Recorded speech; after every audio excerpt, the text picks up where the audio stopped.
কেন এসেছি? আমি ডিবি প্রধানের কাছে 3টা প্রশ্ন নিয়ে এসেছিলাম।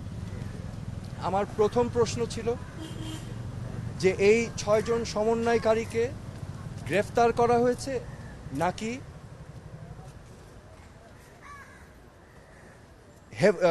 সেফ কাস্টাডিতে নেওয়া হয়েছে। দ্বিতীয় প্রশ্ন, যদি অ্যারেস্ট হয়ে থাকে তাহলে আমার কোনো প্রশ্ন নাই, আমার কোনো দাবি নাই, কিন্তু যদি সেফ কাস্টাডি হয়ে থাকে তাহলে আমি তাদের সাথে দেখা করতে চাই। ডিবি প্রধান আমাকে পরবর্তীতে ঊর্ধ্বতন কর্মকর্তার কথা বলে উনি আমাকে জানিয়েছেন যে এই 6 সমন্বয়কারী যেহেতু তাদের নিরাপত্তা নিয়ে উদ্বিগ্ন ছিল সেই কারণে তাদেরকে সেফ কাস্টাডিতে নেওয়া হয়েছে।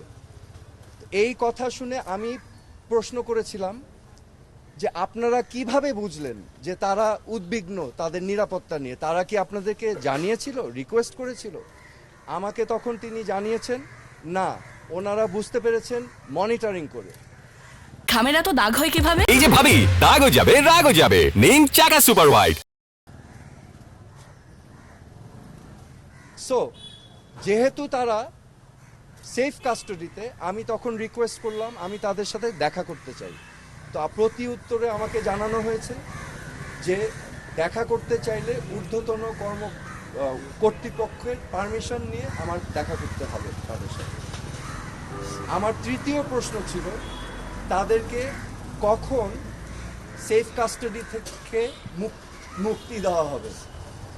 এই প্রশ্নের জবাবে তিনি বলেছেন যে ঊর্ধ্বতন কর্তৃপক্ষ যখন ওনাকে নির্দেশনা দিবেন তখনই ওনাদেরকে ছেড়ে দেওয়া হবে।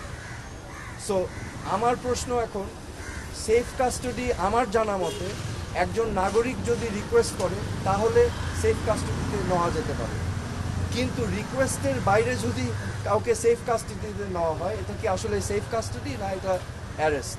তো এটা হচ্ছে আমার প্রশ্ন।